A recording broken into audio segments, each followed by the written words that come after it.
지금 네. 토지 대출에 대해서 네네네. 일반적인 얘기를 좀 해주세요. 토지요? 네. 경매요? 네. 자, 경매 토지나 상가 같은 경우는 이제 담보 비율이라는 게 있어요. 은행에서 예를 들어서 화성시면은 전답, 임야, 대지 어떤 거냐에 따라서 LTV, 감정의 60%, 낙찰 80, 둘 중 작은 거. 그러니까 감정가 기준이 정해져 있어요. 그 지역마다 이게 틀려요. 그래서 그 비율대로 계산을 해야 되는데 이제 제가 그거 저희 회원님들 이제 저기다 올려드릴 거예요. 그 담보 비율 계산하는 그 감정가 표를 올려드릴 거예요. 그러면 그거 표 보고 아 내가 포천 거 들어간다. 아 포천은 감정에 65네? 그럼 65와 낙찰 80 둘 중 작은 거 계산하시면 되고요. 일단은 무조건 소득은 되셔야 되는데 만약에 부채가 많다. 그러면 사업자 하나 내시면 돼요. 낙찰 받고 전이다. 그럼 전에 관한 사업자. 아니면은 임야다. 임야, 뭐 버섯재배 이런 사업자 내시면 돼요. 그러니까 어떤 물건이든 무조건 소득이 있으셔야 돼요. 그러니까 상가나 토지 이런 거는 주거용이 아니니까 소득만 있고 사업자만 내시면 되니까 그런 거는 크게 안 되시는 분은 없어요. 화성 꽤 많이 낙찰이 되죠. 화성. 네, 화성이 규제 지역. 왜 화성이 규제 지역으로 안 묶였는지 저는 이해가 안 가요. 화성 쪽에 많이 받으시고 오산 쪽에 다가구 주택도 많이 받으시는데 잔금 미납하시는 분도 많으세요. 실장님, 그럼 지금 말씀하신 것처럼 다가구를 받을 적에 네. 대출을 어느 정도까지 가능성을 두고선 입찰을 해야 되나요? 자, 그럼 다가구는요. 가계 대출밖에 안 돼요. 네? 가계 대출, 개인 대출밖에 안 돼요. 예. 가계 대출. 네. 최근에 받으신 분들 15억짜리 받으신 분이 사건 번호가 8187인가 그랬는데 그건 8억짜리인가 얼마 대출 3억밖에 안 받았어요. 안 나와요. 안 나와요. 네, 다가구, 근린주택 이런 거. 그 산업 기준은 사업자 기준으로 아니요, 가계예요. 가계로 네, 사업자 중단돼서 사업자 아예 안 돼요. 그거는 다가구 근린주택은 전자상거래 사업자도 안 되고요. 매매사업자를 했었는데 그게 중단이 돼서 지금은 아예 안 돼요. 사업자가 안 돼요. 가계 자금만 돼요. 그럼 가계 자금으로 그걸 하고 또 다른 방법으로 더 충당할 수 있는 게 없어요. 신용도 추가 신용 안 해줘요.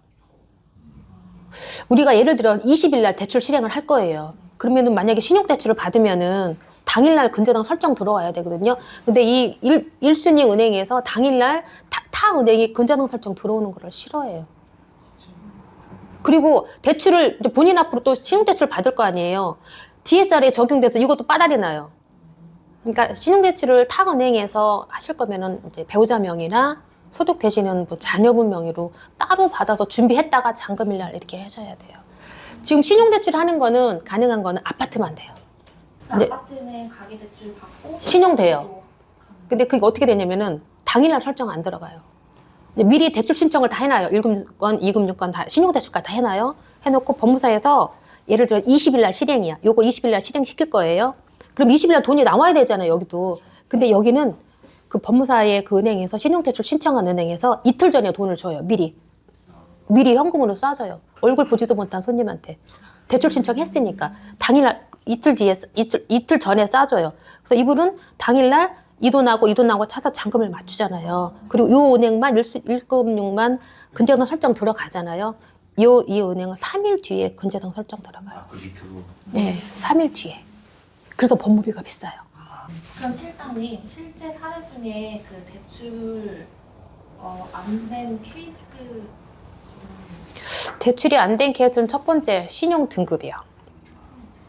예, 그러니까 저 같은 경우에는 이제 예정권으로 이제 이렇게 의뢰 들어오시는 분은 이 잡듯이 잡아요. 과거 10년 이내에 파산 면책 뭐 이런 거 연체 항상 신용 점수 그리고 배우자분도 항상 배우자분도 물어봐야 돼요. 배우자분이 등급이 안 좋고 그러면요. 이 와이프는 100%예요. 왜냐 배우자분이 신용에 문제 있어 돈을 안 갖다 줬기 때문에 신용 불량이거나 파산 면책인데 배우자분도 100%안 좋아요. 그 등급 자료를 미리 받아봐요. 평균 신용 점수 지금 점수제거든요. 850점 이상 나와야 대출이 무난하게 나오는데 이분들 조회해보면요. 650점 뭐 이런 경우가 태반이에요. 그런 경우 안 나와요. 대출 받는 사람만 신용도 좋으면 되는. 그래서 일단은 받으시는 분이 좋으셔야 돼요. 그건 배우자까지 볼 필요도 없고. 예, 그쵸. 네네. 이제 예정권일 때는 그렇게 이 잡듯이 잡아야 돼요. 왜요? 어디서 안 되는 걸로 튀어나올지 모르니까. 근데 파산 면책은 언제까지? 누구는 뭐 보통 5년 지나면은 괜찮다고 하는데요. 저는 10년 이내에 그런 이력이 있는 분은 무조건 하시지 말라고 그래요. 그거 누가 책임질 거야, 대출 안 나오면. 그래도 저는 10년 이내. 아니면 그냥 그 기록이 나와요. 5년 지나면 안 돼. 이게요. 저희들이 일을 해보니까 그냥 은행 거래 하는 건 돼요. 입출금도 다 되고 돼요. 근데 대출을 받는다고 하잖아요. 그럼 은행에서는요. 과거의 이력을 5년, 10년, 15년 다 까요. 양파 껍질 까듯이 깐다는 얘기예요. 선생님 지금 서울에 비난 대출이 아예 안 나오고 무주택자는 됩니다. 또 1주택 있으신 분들은 6개월 이내 처분 조건으로 돼요. 6개월 이내 처분, 이거 되게 궁금하세요.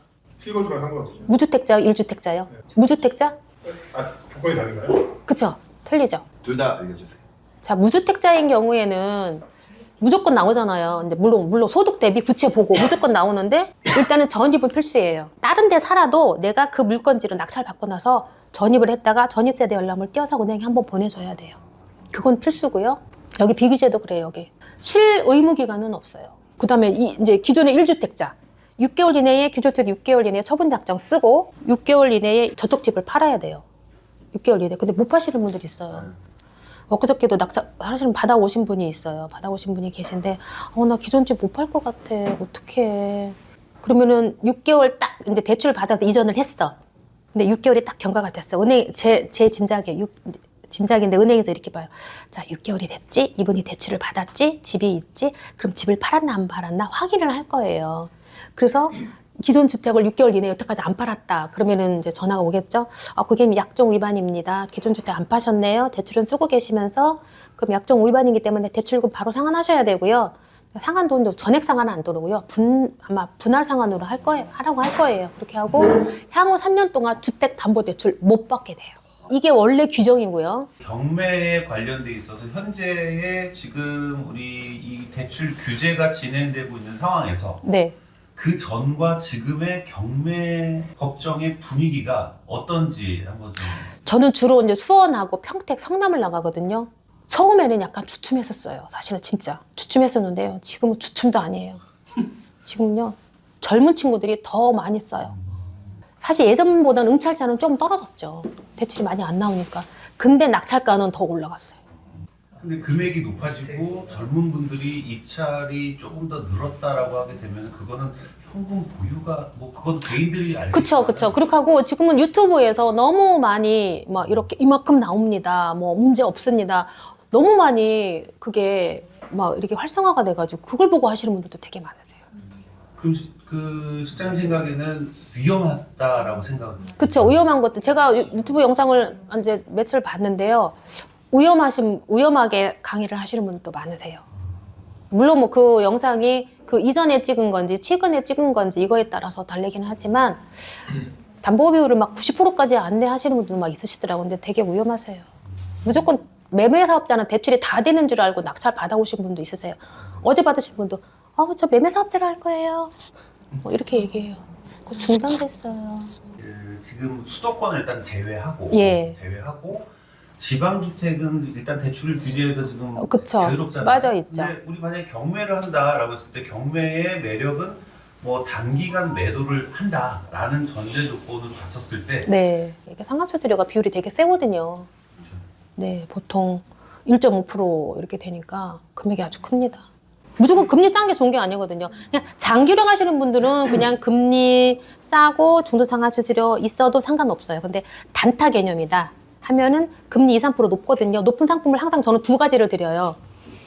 금리 싸고 중도 있고 금리 높고 중도 낮고 이런 거 두 가지를 드려서 항상 선택하시게끔 해요. 그리고 그걸 물어봐요. 어떤 게 좋아요, 실장님? 어떤 거 추천해 줄 거예요? 그러면 저는 후자. 네, 당연히 후자를 드리죠. 지금 당장 금리는 높더라도 그쵸. 중도상환수수료가 네네. 없는 게 낫다. 높아봐야 0.2% 정도밖에 안 높아요. 근데 비규제 지역을 저기 지방 천안 정도 하시면 돼요. 천안 정도. 그러니까 이게 이래서 보니까 다들 지방으로 가는 거예요. 그리고 또 거리가 먼 데는 우리 부산 거 받아봤어도 알지만 거리가 머니까 한 번을 가볼 수가 있어야지. 저도 이제 지방을 보고 싶은데 네, 너무 미안하고. 한번부터 가서 보고 임장이라도 한번 해야 되는데. 네. 그러니까 우리 회원님들은 그냥 MPL로 이렇게 해서 하는 게 가장 좋은 것 같아요. 제가 사실은 우리 한 대표님을 뵌 지가 거의 한 10년이 넘은 것 같아요. 그러니까 보다 저도 이제 여기를 이제 왔잖아요. 왜 진작에 내가 이걸 안 했을까? 어? 진작에 안 해? 이런 생각이 들어요. 진짜 이제 궁금하신 사건 같은 거는 사건 번호랑 입찰가랑 아까 말씀드린 내 소득, 내 부채, 배우자님 소득, 배우자님 부채까지 주시고 내가 소득이 없다 그러면은 남편 소득 적어주시고 내가 신용카드 얼마 쓰고 그렇게 적어주시면은 계산해드려요. 네.